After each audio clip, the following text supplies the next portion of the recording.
This is Love Notes, daily devotions from Holy Trinity Lutheran Church. Grace and peace to you.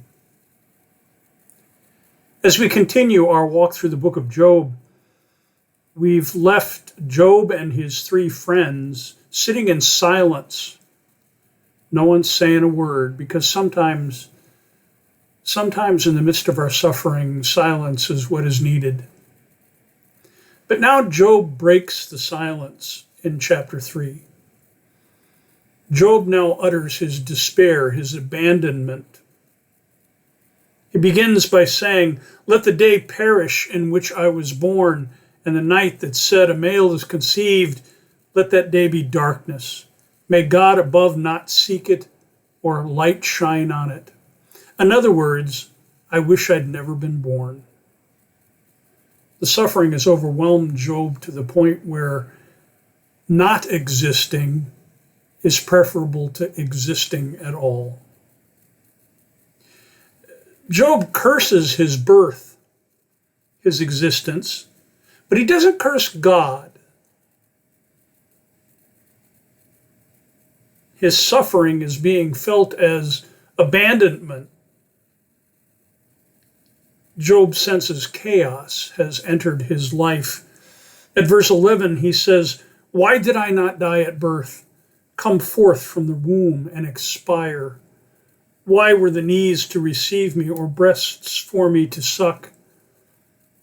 Now I would be lying down and quiet. I would be asleep. Then I would be at rest with kings and counselors of the earth, who rebuild ruins from themselves, or with princes who have gold."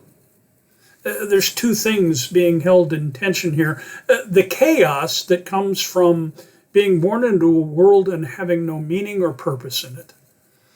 When he was prosperous, when he had his family, when he could be the patriarch of that family, he had purpose. But now that everything's been taken away from him, and even his own health wanes, he sees no reason to be, no reason to be alive. And that's chaos.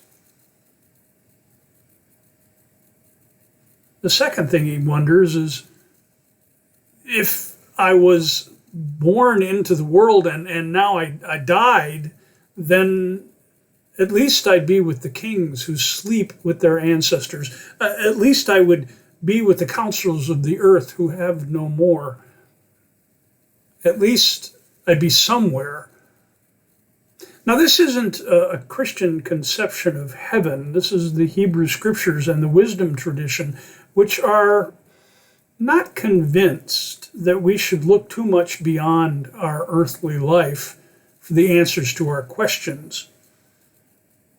But Job definitely sees that, at least in death, one might have a reputation that one could live on. In verse 16, he says, "Or why was I not buried like a stillborn child, like an infant that never sees the light? There the wicked cease from troubling." There, in whatever comes after death, the wicked cease from troubling and the weary are at rest. We might be reminded of the spirituals of our tradition, where the slaves, in the midst of their suffering and sorrow, sang, "Swing low, sweet chariot, comin' for to carry me home." They wanted to lay down the burden of life and the suffering that came with it and hope for something beyond. Rest would be better than the daily afflictions that Job is bearing. And perhaps we can all understand that a little bit. If we've ever struggled with chronic pain over a long period of time, we know that it wears us down and we can't find the reason to go forward. If everything that we do and everything that we say is going to be adorned with this pain that we feel.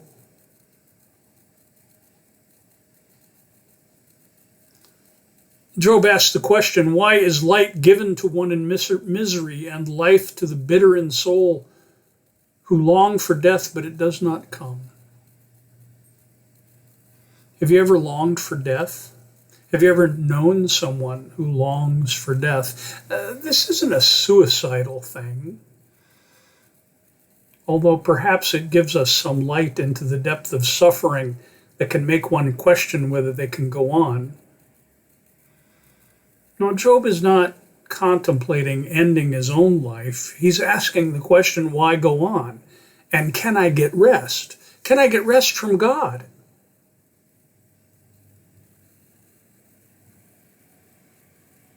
He says, for my sighing comes like my bread, and my groanings are poured out like water. In other words, the staples that he has every day, bread and water to live by, that's been replaced by his suffering. He can't eat. He has no appetite. The water perhaps even makes him nauseous. And so in the midst of his suffering, what's replaced the bread and water that sustains him is instead the constant pain and sorrow. He says at the end of this section, I am not at ease, nor am I quiet. I have no rest, but trouble comes. Job wants to be relieved of the suffering. Job wants it to end. He's not asking for all his possessions back. He just wants the suffering to be over. And that's something that is very real in human existence. Job seems to be getting right up to the line where one abandons faith, but he doesn't. He cries out and asks why. Why am I still here? Why have you forsaken me? Which is the cry of Christ on the cross from Psalm 22. Why, God? Why do I exist if all that I'm to do is suffer pain? It sets up a question for us. What would we say to Job? Because in the texts that come, his friends are going to try to speak. How do we help Job? How does one enter into another's sense of abandonment and loss of purpose? How does one enter into the exhaustion that comes from bearing the suffering that comes through disease or illness or any other malady that befalls us?